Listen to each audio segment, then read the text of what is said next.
Well, good afternoon, everybody. Happy Friday. Okay. You good? Okay. I want to start by saying a word about the death of Tyre Nichols. Last night, the president extended condolences to the family of Tyre Nichols and to the entire Memphis community, and he addressed the pain this is causing across America, as once again we grapple with the fact that fatal encounters with law enforcement are disparately impacting brown and black people. As the Department of Justice conducts a full investigation and state authorities continue their work, the president has joined Tyre's family in calling for protests to remain peaceful. Last year, the president called on Congress to send the George Floyd Justice and Policing Act to his desk. When they didn't, he signed an executive order that included stricter use of force standards and accountability, provisions for federal law enforcement, as well as measures to strengthen accountability at the state and local level. Today, we all must recommit ourselves to the critical work that must be done to advance meaningful reforms. The president continues to believe that in order to deliver real change, we must have accountability when law enforcement officers violate their oaths. And we need to build lasting trust between law enforcement, the vast majority of whom wear the badge honorably, and the communities they are sworn to serve and to protect. Tyre's death is a painful reminder that we must do more to ensure that our criminal justice system lives up to the promise of fair and impartial justice, equal treatment, and dignity for all. Today is International Holocaust Remembrance Day, when we pause to mourn 6 million Jews who were brutally murdered during the Holocaust, and to grieve the many other ethnic minorities, people with disabilities, LGBTQI+ individuals, and political dissidents who were also killed during this dark chapter in history. We join together in saying never again. And yet across the country, we see swastikas on cars, anti-Semitic banners on bridges, verbal and physical attacks against Jewish businesses and Jewish Americans, even Holocaust denialism. It's vile. We must affirm over and over that hate has no safe harbor in America. Today, Second Gentleman of the United States, Douglas Emhoff, participated in a commemoration ceremony at the Auschwitz-Birkenau concentration camp in Poland and will visit Berlin, Germany in the coming days to coordinate international efforts to combat anti-Semitism. This work continues here at home. Last year, we held a historic White House summit on combating hate-fueled violence. The president appointed the first ambassador-level special envoy to monitor and combat anti-Semitism, and we are developing a national strategy to fight anti-Semitism. We've secured the largest increase in funding ever for the physical security of nonprofits, including synagogues and Jewish community centers. As our work continues, we will continue to honor and remember the millions who were murdered in the Holocaust. Let me start with two developments that speak to the president's top priority: the safety of American people.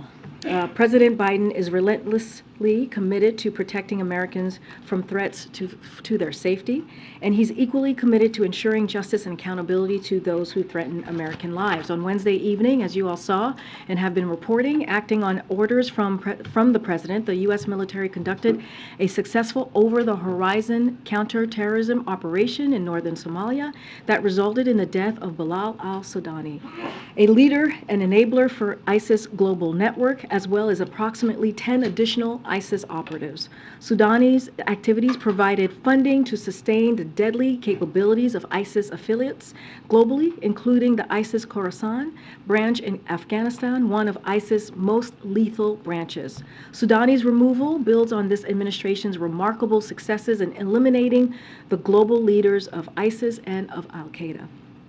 Also this week, DOJ has taken custody of Rafat Amarav, who was part of a murder-for-hire operation targeting an Iranian-American critic of the Iranian government in the United States.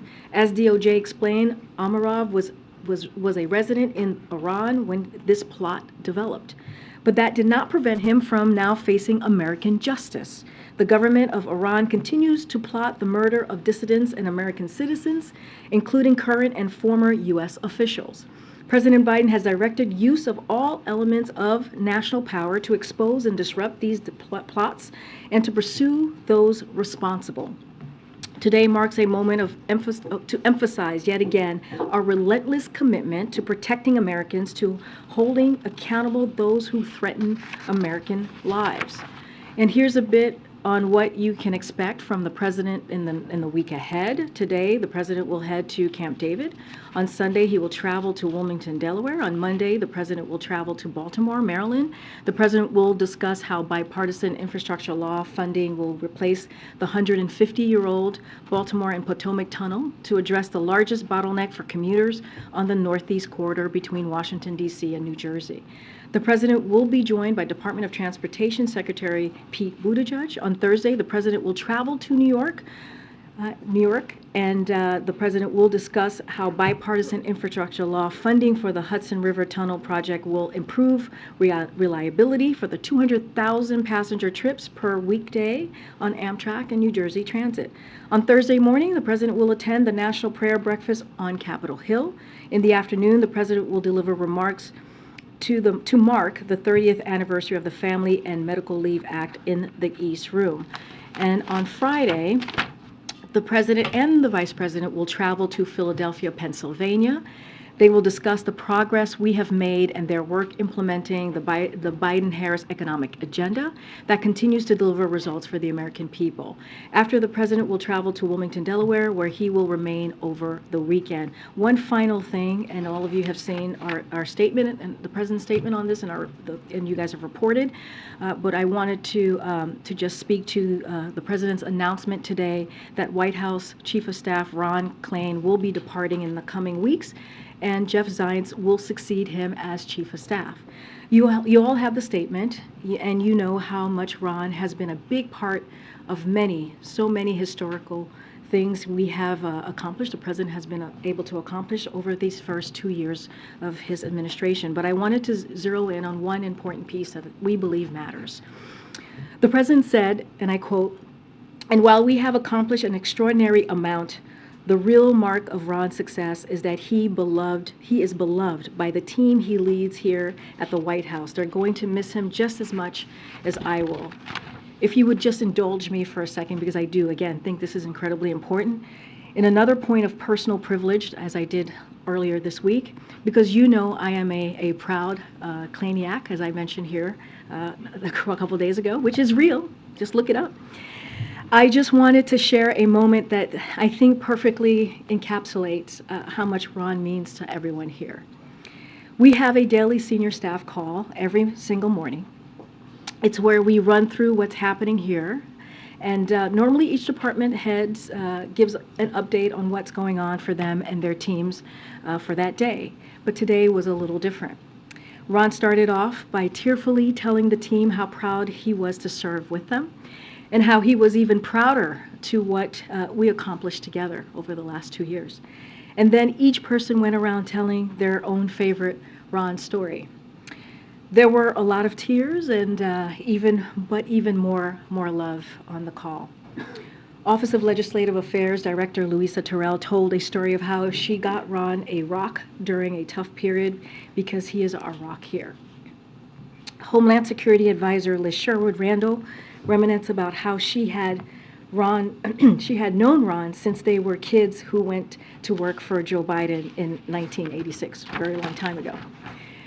Domestic Policy Advisor Susan Rice called Ron the best chief of staff she's ever worked for, which Senior Advisor John Podesta then concurred with after he left. As you know, John Podesta was also a chief of staff here at some point. IGA Director Julie Rodriguez noted how consequential the last 2 years have been under Ron's leadership as we pass some of the boldest policies that are improving the lives of Americans every day. And Counselor to the President Steve Ricchetti closed it out with, I quote, "You always paid attention to the little things that matter to people. More than anything, you've made this group feel like more than just colleagues, but really like a family. And I will add, just for me personally, one of the things that I love about Ron is that he sees you when no one else sees you. And when he does see you, he lifts you up. And that is what is the definition of a leader is, and that is Ron Klain. And with that, I'll say Ron will always be part of the family. We are also very much looking forward to have someone like Jeff lead this team. He is someone who many of us know very well and understands how to get big things done. If you've seen his resume, you would totally understand that. He's tackled the toughest issues in government all throughout his career, from fixing healthcare.gov to leading our historic COVID response. He led the National Economic Council during Obama-Biden administration and shares the president's focus on strengthening our economy and growing it from the bottom up and middle out. He led our administration's transition into office under incredibly trying circumstances. You all were there and watched us trying to get the administration together at that time. And thanks to Jeff, we had a historically diverse team in place on day one, ready to work. Now in year 3, a big task ahead is ensuring the historic laws we pass are implemented efficiently and fairly. No better person to do that than Jeff Zients. And may I also add, there is no better or kinder human being. We are also all waiting to see the Bagel Wednesdays. I think you all have heard us talk about this. We hope that it makes its triumphant return. And next week, the White House will host an official transition event to thank Ron for his tireless work and officially welcome Jeff back to the White House in this role. Thank you for indulging me. I really appreciate this opportunity to do that. And with that, Darlene, you want to kick us off? Sure, thank you. One follow on Chief of Staff and one follow on Tyre Nichols.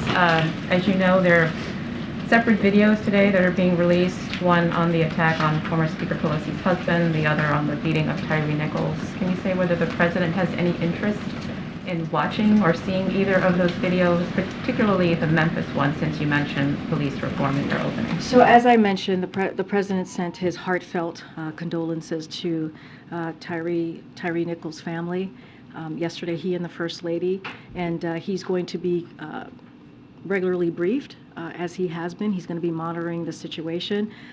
As the case continues to develop, clearly he'll be keeping a close eye. I don't have anything further to read out on that piece on the video. Obviously, the video is not out yet, but again, he'll be regularly updated. As far as Paul Pelosi, I have not seen the video yet. I know that was just released, and I know many of the cable news outlets have been showing the video to this morning. I haven't had a chance to check in with him or to ask him, but I think you don't even need a video to know how horrific and unconscionable the attack of Paul Pelosi was. And to be very honest, it's a miracle that Paul was not more seriously injured, and we are grateful that he is on his way and continues to recover. The President has always been clear and continues to be clear to condemn any sort of political violence. There is no place for it here in our country, and he's going to always believe that and ask for people to come together, Republicans, Democrats, it doesn't matter which party you're in, to condemn the political violence and violent rhetoric that we have seen over the years. And with the Chief of Staff news today, that position is one of the more powerful ones in Washington that has never been held by someone who is not white and male. Would the President commit to choosing a Chief of Staff who is not white and male if Jeff Zients were to leave before the end of the President's term? Here's what I say. I'll say to this. I'm certainly not going to get ahead of the President. That is not something that I can do from here. But look, and I kind of said it at the top, the Biden-Harris administration is the most diverse in history. That is a fact. And we expect this trend to continue. The Cabinet is majority people of color for the first time in history. The Cabinet is majority female for the first time in history. The majority of White House senior staff identify as female. 40% of White House senior staff identify as as part of racially diverse communities. A record 6 assistants to the president are openly LGBTQ. And also if you think about our 30,000, about 3,000 appointees, 58% female, 51% people of color, 6% disabled, 31% first-generation Americans, 17 first-generation college grads, and 14%, when I say 17% first-generation college grads, I forgot to add that percent, and 14% LGBTQ. And I think that matters. This is a record that the president is truly proud of, and I think not just the president, all of us here who are members of his team. Yeah. Thanks, Karine. I know there's been coordination on the law enforcement level, but have there been any conversations you can tell us about between the White House and state officials or governors about how to handle the possibility of unrest this weekend? So a couple of things there. I just want to reiterate what the family and the president have called for, which is peaceful protests for people to please protest peacefully. That is something that the president will continue to call on. And he joined, as I just mentioned, his family. The White House has been in coordination with the relevant agencies to ensure they prepare if protests become violent.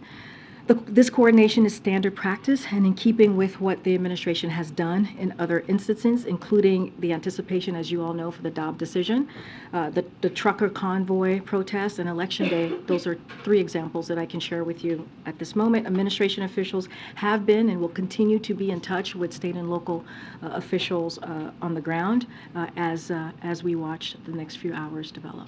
Has the president spoken with the Nichols family directly, or does he plan to?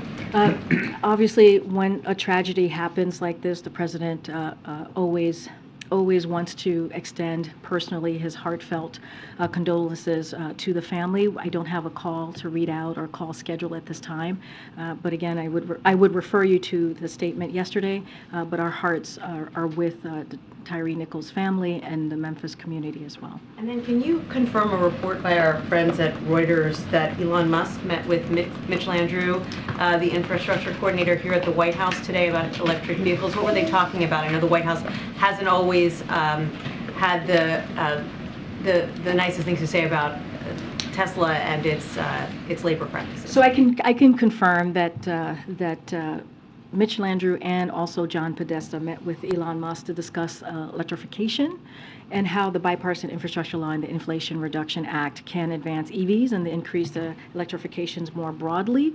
So that meeting did happen today, and so for sure I can confirm that to all of you. Mark, a turning of the page of the relationship between this White House and Elon Musk? I will say that I think the outreach and the meeting says a lot of how important the president thinks the bipartisan infrastructure legislation is and how the Inflation Reduction Act is, especially as it relates to EVs and his commitment. And so I will leave it there, but I think it's important that his team, his senior members of his team, had a meeting with Elon Musk today to do just that. Thanks.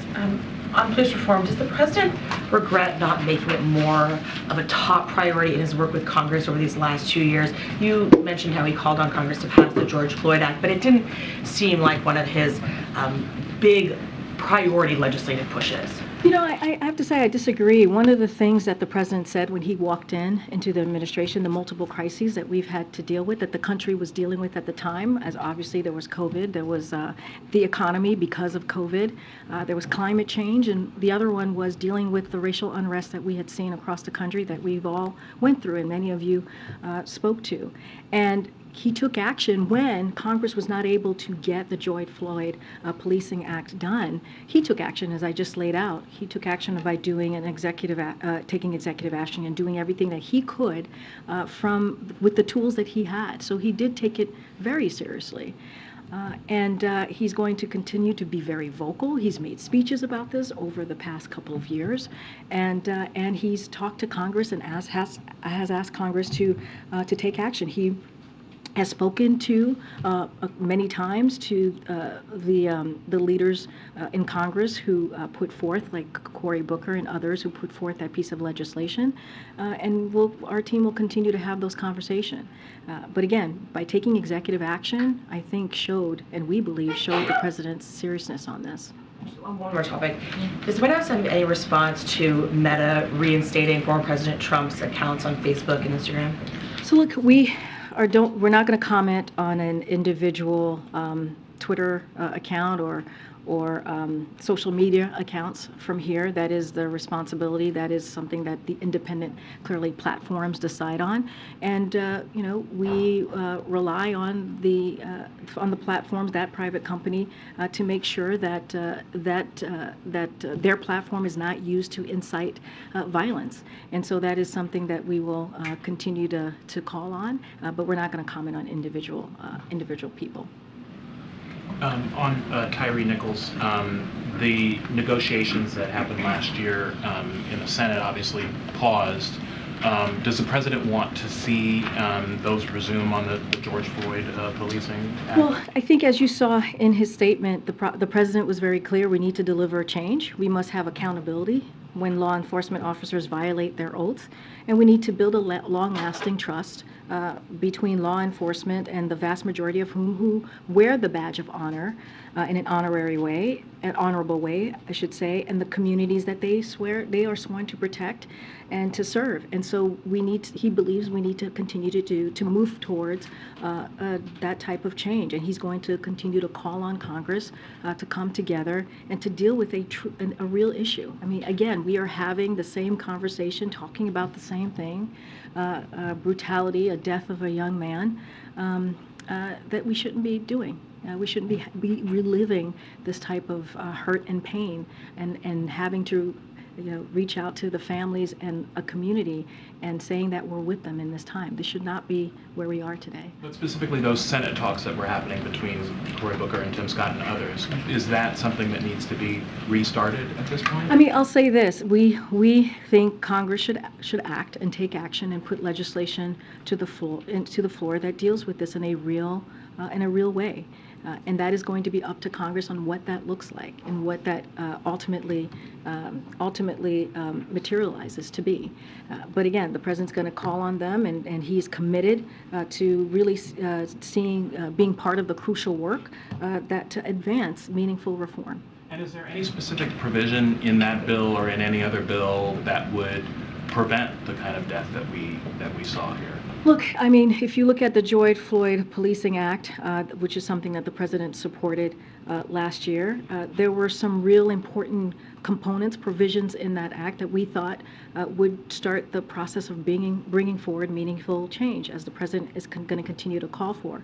But again, we're going to work with Congress. We're going to continue to call on Congress to really move something forward that's going to deal with an issue that has been disproportionately really affecting the brown and black community.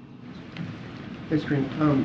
The legislative issues aside, I think the president spoke publicly about what seemed to be a genuine bond he had formed with George Floyd's family. And I was wondering if you could talk about, just from a personal side of things for him, how much that has informed or maybe had an impact on how he processes or sees things like what it appears we're about to see done on this. Yeah, and you know this, Phil. I think you've covered the president, or certainly watched the president the last couple of years, especially during that time as his relationship with the George Floyd family developed. And they've met many times and they've spoken many times. And I cannot imagine how conversations like that don't have an effect on someone, right? When you see a family going through so much pain, and that pain being captured on video for all the world to see. So yeah, I think it's had an impact on all of us here. It's had an impact on many across the country, across the globe. And yeah, I think he takes this very seriously. He sees what is going on. He hears the stories. He talks to the families, and he feels that it's important. It's important to make sure that these families that go through this get swift and full and transparent answers and investigation to the death of their loved ones. Don't want to get too far into it because, as you know, the DOJ is looking into this, as also as the local authorities, and there's going to be a trial. So don't want to get too far into this particular case. But as you asked me about the George Floyd family, yeah, I think it affected all of us. Meeting them and listening to their story and what they've had, the pain that they are still going through. And he got at this a little bit in the statement, but in terms of his call for protest, nonviolence, is he confident that it feels like that's where things are going at this moment in time, and how will he ensure that that message continues, I guess, to be durable over the course of the next couple of days? Yeah, look, he called for peaceful protest. He joined the family. I think people should listen to the family as they call for peaceful protest as well. And I think that's really important. And we understand the outrage people have currently, and how hurt and painful this is. But we're going to continue to say violence is unacceptable. And so, I just laid out a moment ago of what we are trying to do here. The president has met with the agencies. His administration has been very much in touch with local and state officials to do everything that we can to prevent that. But again, the president has always been very clear when it comes to violence not being the answer, and making sure that when people protest, it's peaceful. Okay, Joey. Yes. Okay. Right, yeah, I appreciate it. I just want to clarify, the FBI director has said he has seen the videos of Tyre Nichols, said he was appalled. Has the president been briefed about the contents of the video, or has he seen the video footage himself already? Well, I can tell you the president has not. He's been briefed, but he has not seen the video, nor has anyone at the White House seen the video. So I can confirm that. But look, he has been briefed on what occurred and what he knows, what he's able to be briefed on from his team, but he has not seen the video. Was it the FBI or was it? I don't have a specific, clearly senior administration officials have. I don't have the specific name or person to lay out for you. On a separate topic regarding the debt ceiling, Senator Joe Manchin says in his recent private meeting with Speaker McCarthy that McCarthy said he has, quote, no intention on touching Medicare or Social Security. What is the White House reaction to hearing that? And do you agree with what the senator is saying there?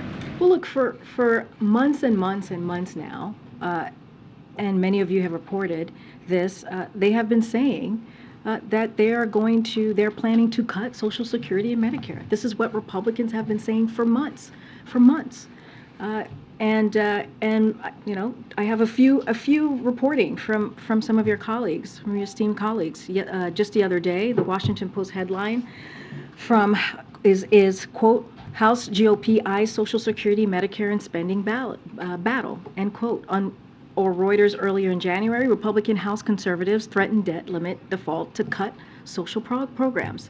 That has been consistent with what House Republicans have been saying. They want to, hold hostage the debt so that they want to default on it, so that they can cut Social Security, so that they can cut Medicare. And let's not forget, these are programs that the American people have paid into. We're talking about veterans and senior citizens here. And here's another one. For example, here's a Fox News headline from less than a month ago. Before Election Day, Republicans are using debt limit hike to overhaul entitlement programs if entrusted with majority. And this is what we have seen for months and months and months. This is what they have been saying for months and months and months. But doesn't it seem like McCarthy's signaling he's not going to be touching them? I understand the question, but I'm telling you what his Republican conference has been saying for some time now. And they continue to say that. I just read an article from earlier this week that said that is what they want to do. And here's the thing. As you talk about, the debt ceiling, as we talk about this conversation that we've been having for weeks about their responsibility and what they should be doing, Congress, both Republicans and Democrats, in a bipartisan way to deal with this issue that's been dealt with 78 times since 1960, we haven't seen a plan from Republicans. What's their plan? We know that what they want to cut, but what's their plan? And so, it's been very clear to us what they want to do, and it's been very clear all through this week as well. Yeah, may I follow up on that, please? If the Republicans in the House do present a plan for conditions for what they would raise the debt limit under, will you start negotiations with them on that plan? What would be the point of them presenting you with a list of demands? Well, what I'm saying is they want to cut, but they're just saying this rhetoric that's incredibly dangerous, that is very dangerous to the full credit and of our country, right? You think about the debt ceiling, you think about the debt limit. We're talking about debt that has been racked up by Congress, right? But we continue to say this should be done when it comes to the debt limit, the debt ceiling, it should be done without condition. That doesn't change anything. I'm just laying out how they're proceeding here. It's such in a reckless way. And so we're just calling that out. But it doesn't change where we stand. It doesn't change the fact that we are not going to negotiate here.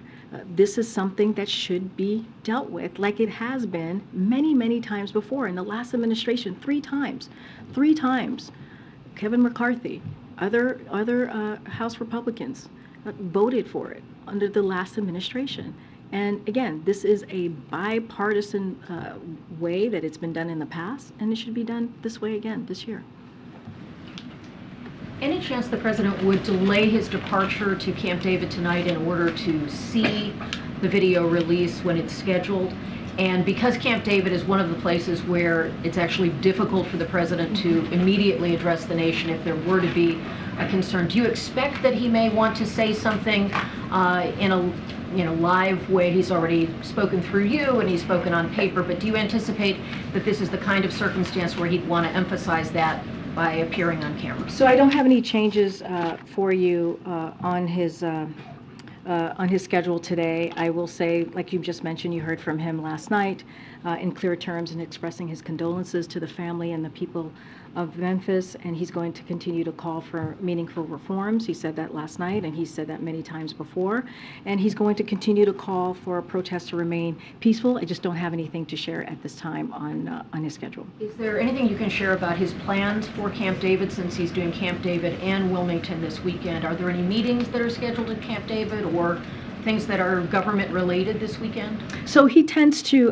have internal meetings, as you all know, with his team. Don't have anything to read out as well at this time, but that is something that he often does, whether it's virtually or in person, to keep abreast, especially with the next couple of hours, to certainly continue to be briefed on the situation in Memphis. And we're running out of January, and you had told us that we'd have the physical and the information about the president's physical. Any update on whether that might slide into February now? I don't have any updates on that at this time. Look, this is something that we're committed to doing. As I've said, we did it back in 2021 in a very transparent way and shared the doctor's memo to all of you for you all to review, and it was very extensive. It was, again, in a transparent fashion.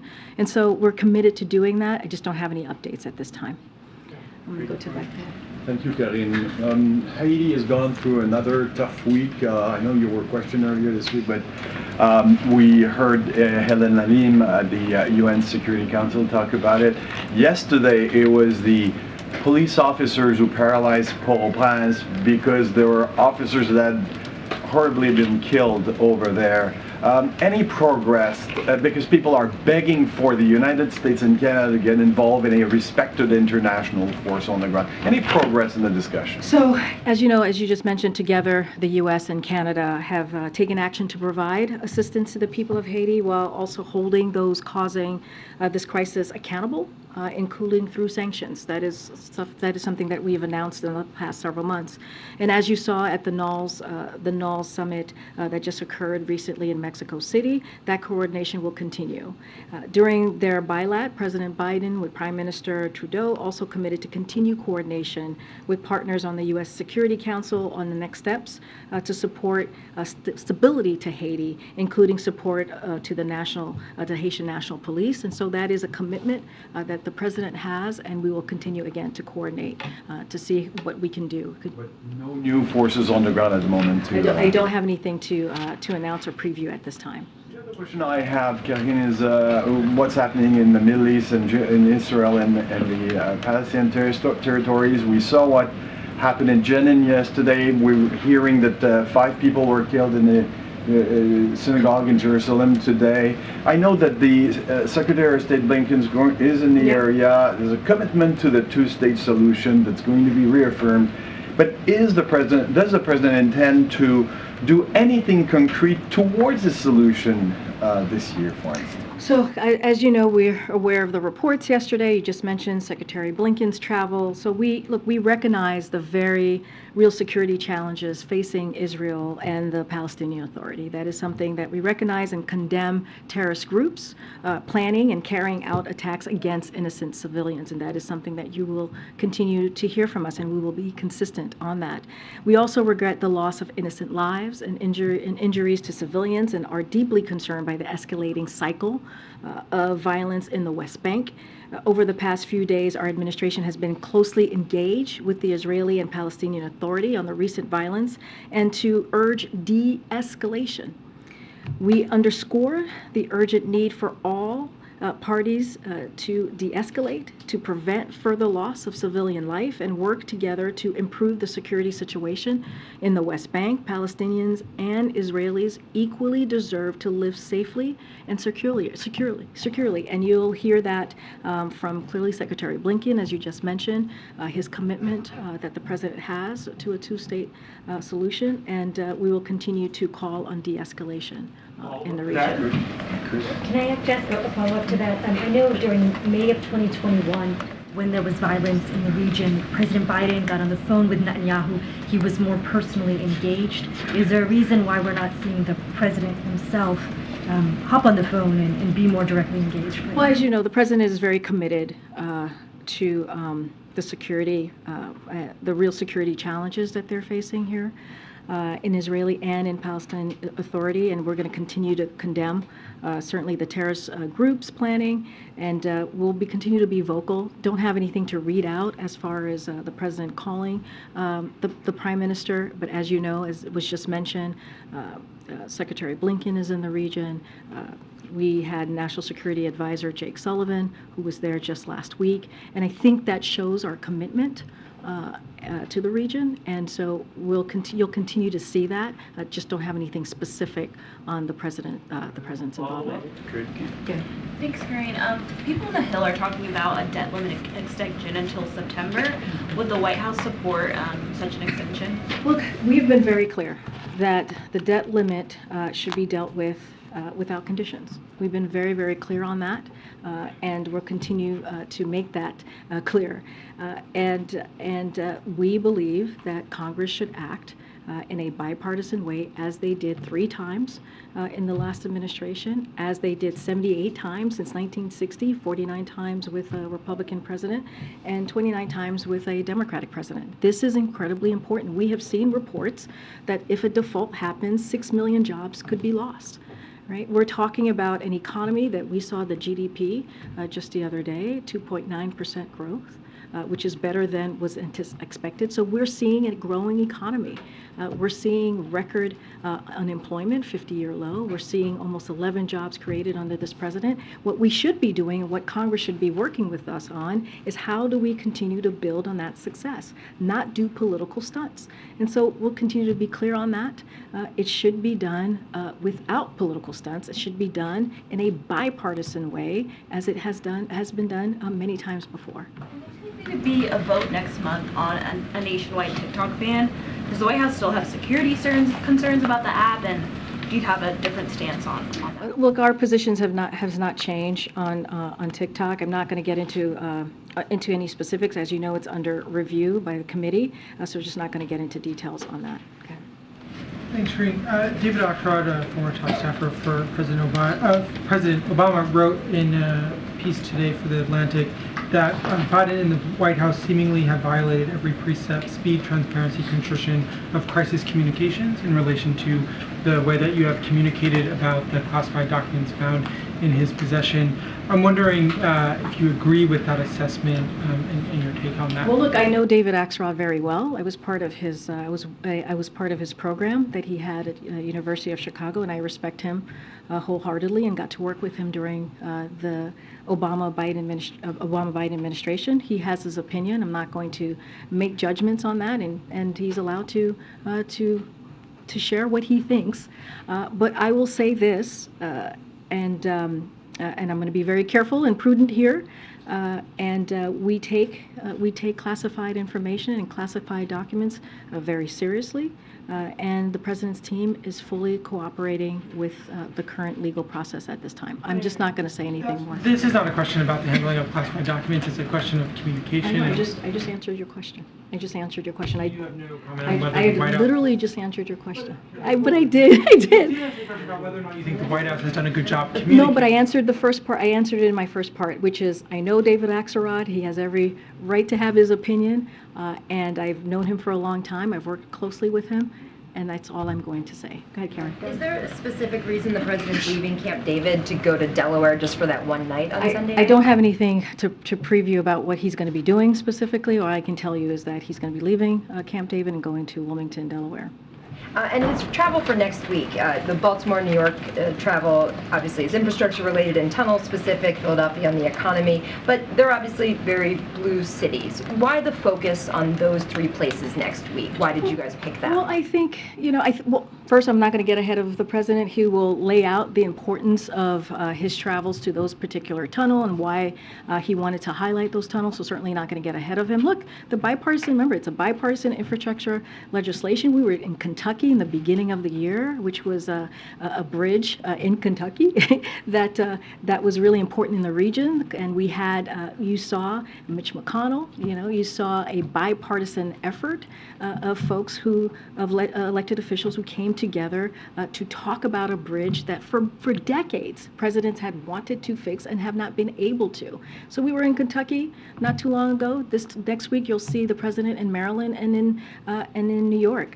So I think those are important, right? When you think about what the president has said for the past several years, is he is a president for everyone. And you see that in his pieces of legislation because they will benefit people in New York, they will benefit people in New Jersey, they will benefit people in Kentucky and Ohio, just across the country, red states, blue states, rural areas, urban areas. And I think that's what you're seeing. That's what you're going to see next week from the president as he continues to travel and lay out what historic pieces of legislation like the bipartisan infrastructure legislation is going to do for the American people, I should say, not legislation, but law. You'll be doing travel right after the State of the Union with a similar message like this? Don't want to get ahead of his schedule, but clearly he sees the State of the Union as an important opportunity to speak directly to the American people about how he sees the future of this country. As the president says, you've heard him say many times, he's an optimist, and he said that just yesterday, and he wants to continue to talk about the economy, where we are, and where he thinks we need to go, especially as if we can work together in a bipartisan way to continue to deliver for the American people. Thank you so much. So is the president going to go to Europe next month to mark the one-year anniversary of the invasion of Ukraine? And I understand if you're not going to comment on concrete travel plans, but going to Ukraine, is this an option for the president today?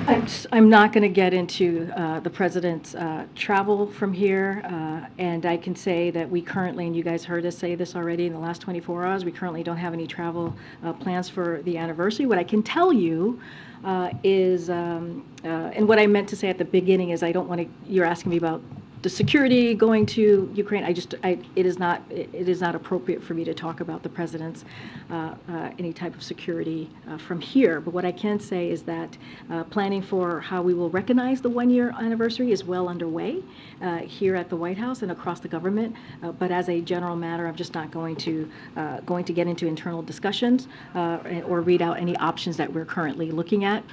And once we have something, if we have something to certainly share, we will, but right now we currently have no plans to travel for the anniversary.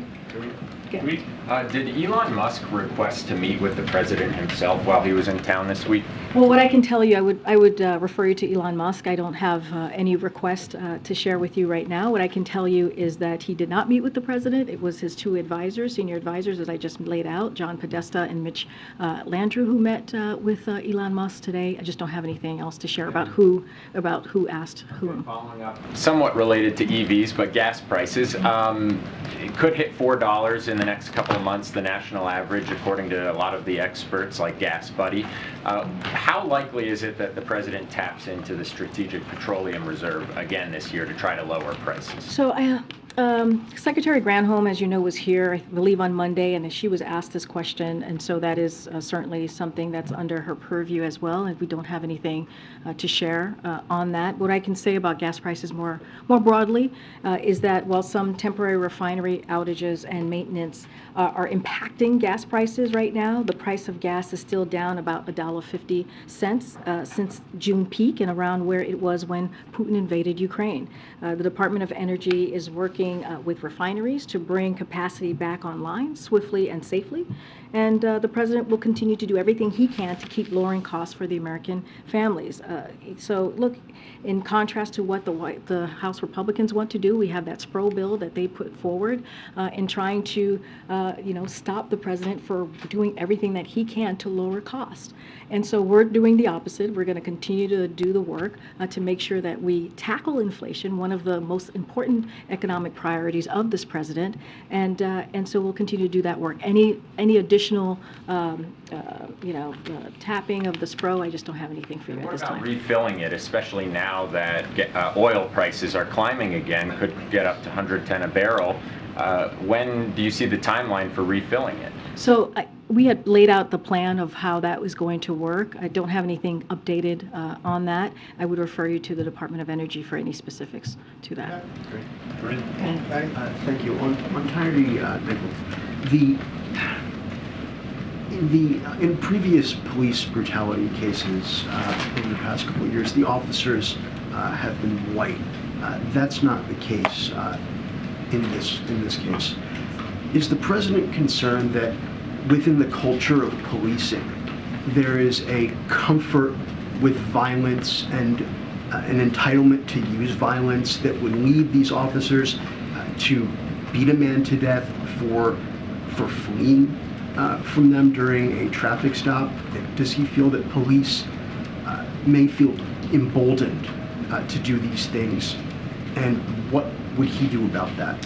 So look, I mean, the president has called for meaningful reform. He's called on it very clearly and has spoken to it the last 2 years. And he wants to see real change. He wants to make sure there is accountability with law enforcement officers who violate their oaths. And he also said that we need to build that long-lasting relationship between enforcement and the vast majority, we understand, and he believes, of whom wear the badge honorably, and that is important too. And those communities, not only they wear it honorably, but they also to serve the community, to serve into the community that they want to protect. And so, look, we're not going to get into doing any psychology here and going into the minds of folks, but what we can say is we believe that there needs to be meaningful reform, which is why the president acted and took executive action when Congress could not. I would just follow up on that. His predecessor in 2017 encouraged police officers to don't be too nice and suggested that they might hit the heads of prisoners on the tops of their patrol cars. Does the president have any plans to speak to police officers and say that this kind of behavior is not acceptable? Does he plan to address any police groups or anything like that? I understand the question, Andrew, but I think the president has been very clear. He's been very clear on the importance of having true reform, of the importance of making sure that communities feel safe. He took action, right? He took executive action to deal with that specific issue, and that's what he's going to continue to do. He's going to, use the tools that he can by taking executive action and call on Congress to truly make meaningful reform that's going to deal with an issue that is devastating, disproportionately, unfortunately, Black and brown communities. Thanks, Karine. So when you talk about infrastructure, you say it's important for the president to have a chance to speak directly to the American people. Why doesn't he want to speak directly to the American people now that some big cities are bracing potentially this weekend for riots? So he put out a statement yesterday, and I think when a statement comes from the President of the United States, it has a powerful impact. And he was very clear in that statement. He offered his condolences to the family of Tyre Nichols. He also joined the family in calling for peaceful protests. That is an important statement that the president could make. And you have me here reiterating what the president has said, and we're going to continue to do that. It's not the first time. I've laid out the Dobbs decision was a time where we were calling for peaceful protest, and there's been other times even before then. So, and let's not forget Election Day, where we did the same. So I think the president's words really matter. They have weight, and it's important that the American people heard from him directly. Okay, on the documents, have any more classified documents been located in any places associated with President Biden? I would refer you to the White House counsel's office. Okay, and why do White House officials insist that the president self-reported the classified materials if his lawyers initially called the White House and not the Justice Department? I would refer you to the White House counsel. But we heard from this podium the other day that President Biden self-reported the materials. That's not exactly what happened. Who did you hear that from? John Kirby. Well, I would refer you to the White House counsel. Go ahead. Thank you, Karine. I have an immigration question, which is really quickly to follow up on the West Bank. Is the administration concerned that the current Israeli government, which many observers have characterized as the most right-wing in the country's history, is escalating the violence in the West Bank? Prime Minister Netanyahu has often said that he is in control of the coalition. Does the administration still have faith in his ability to do that? So look, we have been very clear on looking forward to working with the Prime Minister. As you know, the President has a relationship with the Prime Minister. Certainly not going to go into specifics from here of what you laid out. You know that Secretary Blinken is currently in the region, and so was National Security Advisor Jake Sullivan. And I'm just going to leave it there. I'm not going to go into diplomatic conversations from here. I'm not going to go into anything more specific than that. But again, we're going to, continue that relationship that we've had. And just really briefly, we just heard that there are at least 7 people who have been killed in an attack on a synagogue in Jerusalem. I don't know if you've heard that or not. Do you have any comments?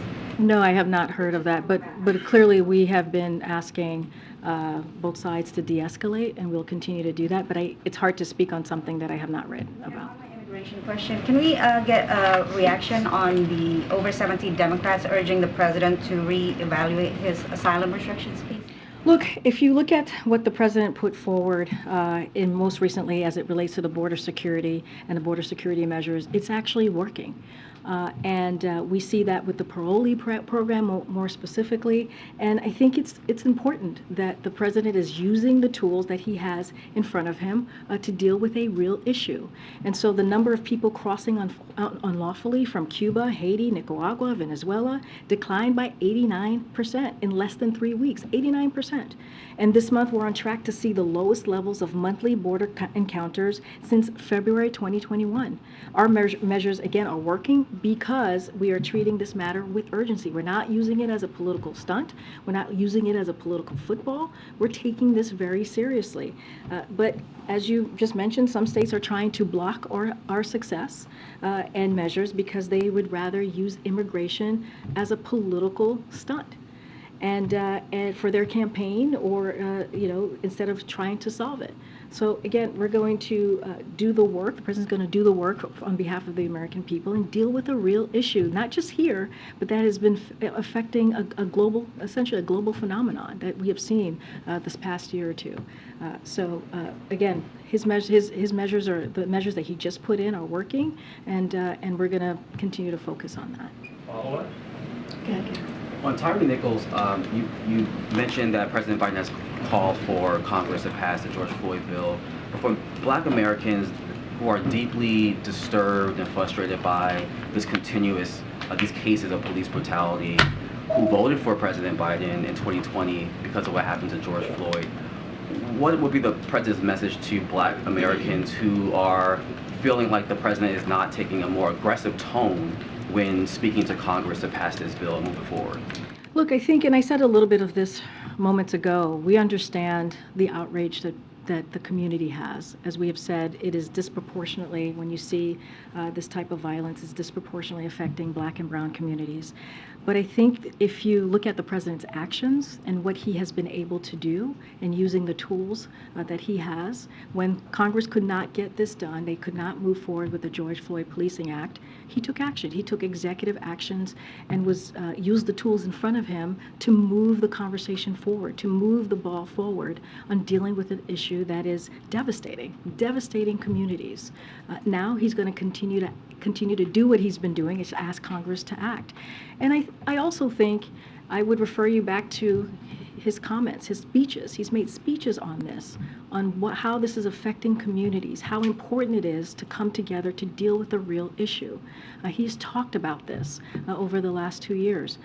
Again, you know, I would look at his actions, look at what he's been able to do, and I think that's important too. Thank you, Karine. On the Elon Musk meeting, did his Twitter ownership come up at all? No. And then what about the topic of Hunter Biden's laptop? I would refer to Hunter's representatives on that. Thanks. To the back here. Go ahead, Brian. Thank you, Karine. I want to go back to November 2nd. Why didn't the president go public on November 2nd when he found out from his lawyers that classified documents were found in the I would refer you to the White House counsel, who has put out statements on this, on their timeline, and speaking to this. My colleagues from the White House counsel has had conversations with many of you, answering questions on this. I would refer you to the White House counsel. Before there was a federal investigation, he could have gone public at that I would time. refer you to the White House counsel. Go ahead, Alex. Go ahead, Alex. Karine, I spoke with New York City Mayor Eric Adams this afternoon, and he's just very concerned, as he said in media appearances in recent days, that the White House is not doing enough to prepare for a new surge of migrants, many of whom are going to end up in cities like Chicago, New York, here in D.C. And that, as you know, it's not just DeSantis and Abbott sending buses of migrants to these cities. It's Jared Polis, a Democrat in Colorado as well. So what do you have to say to those concerns from Mayor Adams?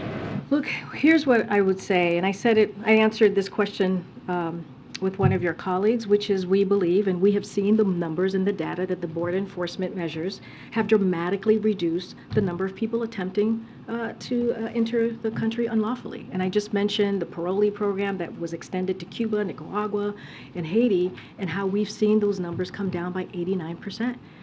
And so that's because of the measures that the president has put forth.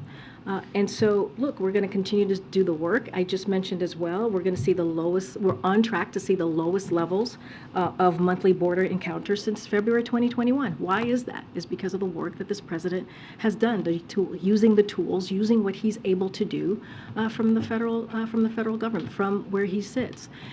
Look, you know, when the president walked in, the very first piece of legislation that he put forth was an immigration reform bill. That's how seriously he took this. That's how important it was for him to secure the border and deal with illegal migration. And what he has asked for is to have Congress act. And I know you mentioned a couple of Democrats, but the vast majority of folks who have been pushing back against this have been Republicans. We've seen very, very, in a stark way, the political stunts that they have taken. So, look, he's willing to work on this. He has said this many times. He's willing to work in a bipartisan way to get this done. But in the meantime, he's going to take actions, as we've seen, and those actions are actually working. And so that's how I would answer your question. Are you encouraged at all by the Tillis cinema talks on the Hill? Yes, we are encouraged by those conversations. This is what we've been asking, right? We've been asking for Congress to take action, to really take this in a serious way. And so we welcome that. We welcome conversations that are currently happening on dealing with immigration reform in a real way. Okay, Courtney. Thanks. I wanted to ask about the student debt relief cases that the Supreme Court is going to consider next month. Say that one more time. I'm so sorry. It's okay. I'll be louder. The student debt cases that the Supreme Court is going to consider next I'm sorry. month. I still didn't hear you. The first part. Oh, student debt. It's me. It's not you. The student debt cases. One of the questions that's at issue in both of the cases is whether the president went beyond his authority in pardoning all of that debt.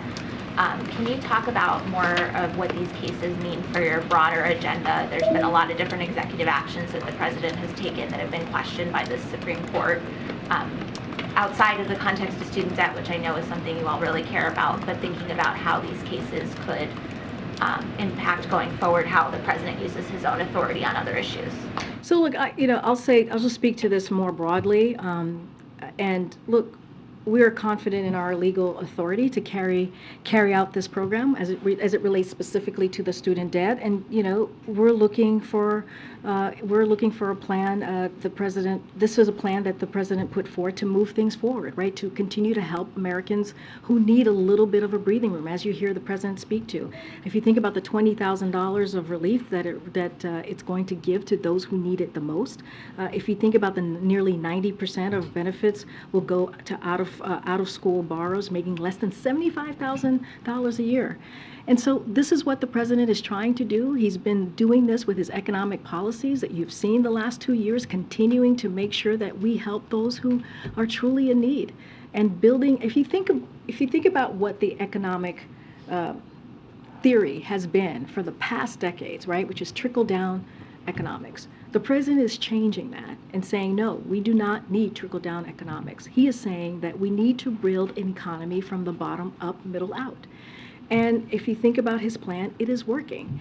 It is indeed working. And he always is going to take steps and use his bully pulpit to make sure that Americans have an opportunity to really not be left behind. That is so important. So that you think about the student loan program, it'll give Americans who can buy a car, can start a family, can buy a home, and really put back into the economy because they have a little bit of extra more cash. And I think that is how we should see this. That is how we should see how the president wants to deliver for the American people. And it's not going to stop him. It's not going to stop him to continue to do that. Thanks, everybody. See you next week.